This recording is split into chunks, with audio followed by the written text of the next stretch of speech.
Hey, I've got 3 all-in-one guitar units here, and I want to see if maybe I can help you figure out which one is right for you or which one is not right for you. They all sound great. They all have their place. I think I'm going to hold on to all of them.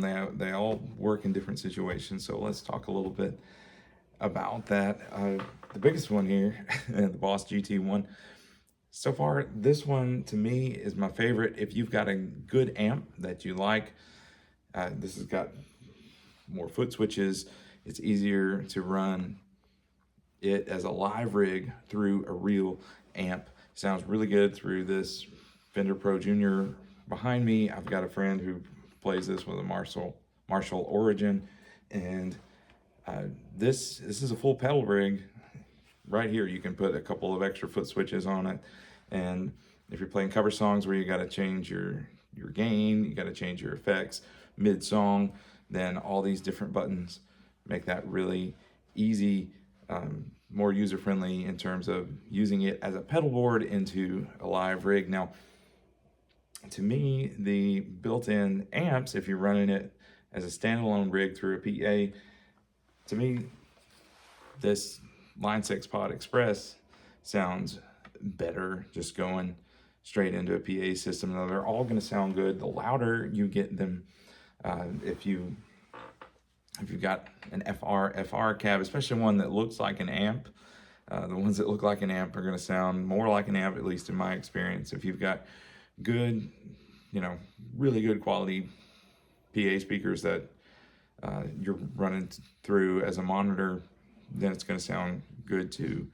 I've got one of the Headrush FR 108s, and it sounds good, but it doesn't feel exactly like a guitar amp. There's something missing.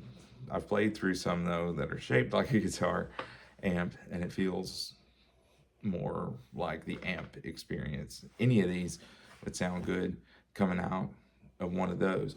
But to me, both listening on headphones and going through a PA system, to me, this one sounds better as a standalone rig, running amp models and everything. You can add other foot switches to this. It kind of makes it less express when you do that. I love this. It'll fit in a gig bag. It'll fit in your guitar case, and you've got a full rig. It's an excellent backup. You can use it as an effects rig into your live amp, but to me, the Boss just beats it in that area. This sounds more like if you've ever used a Boss pedal, they really nail the Boss pedal sounds in this. It feels like you've got, a Boss chorus at your feet. It feels like you've got the delay and the reverb. It feels just like those pedals. This, I don't know, there's something, it just doesn't do it for me. It sounds good running reverb, but the spring reverb on here, I like it better than the one on here. So at least going into an amp. This one played through a PA system.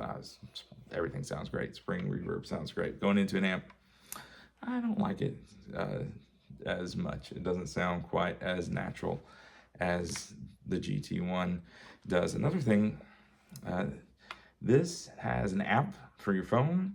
You got to connect it though. It does not have an aux-in space. It has USB-C you can use as an aux-in. If you've got an iPhone, you've got to kind of click, and you can't control the volume as well on there, but you can get an app for your phone.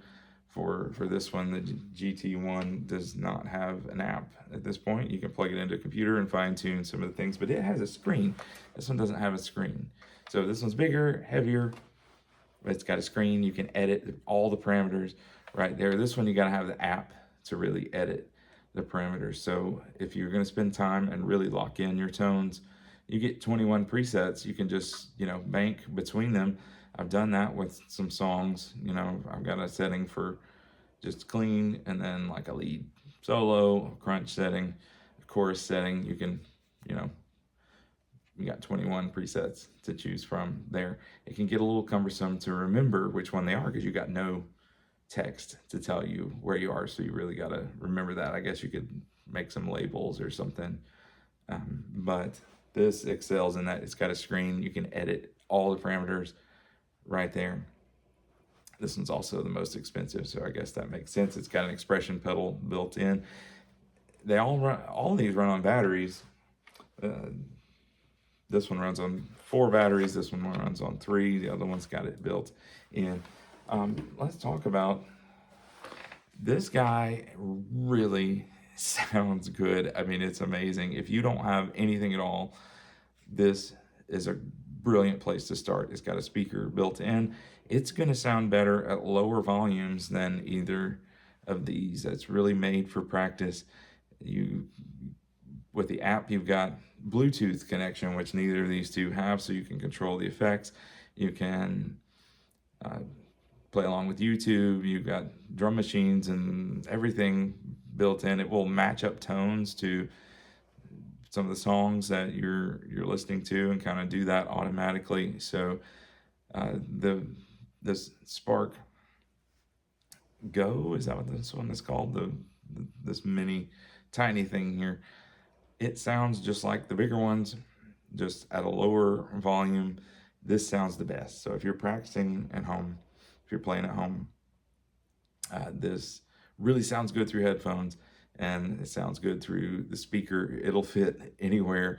It's the most mobile of any of them. And I've played this through a PA system with a 1/4 inch to XLR stereo, and it sounds phenomenal. It sounds like whatever amp you're in. Now you've got 4 settings built in, so that's kind of limiting. You know, you got 21 over here, you got what, like 200 or something on this one. You got 4 things you can save to it hardware. With the app, you can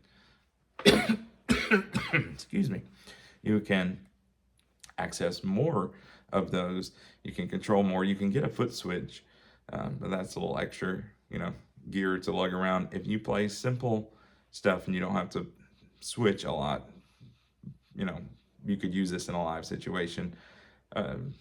Otherwise, it's kind of limiting to use it in a live situation without a foot switch, and without, you know, if Bluetooth connects, so you can easily control it with your phone, but that's another thing you have to, you know, move around. So this one I think is kind of limited as far as playing live.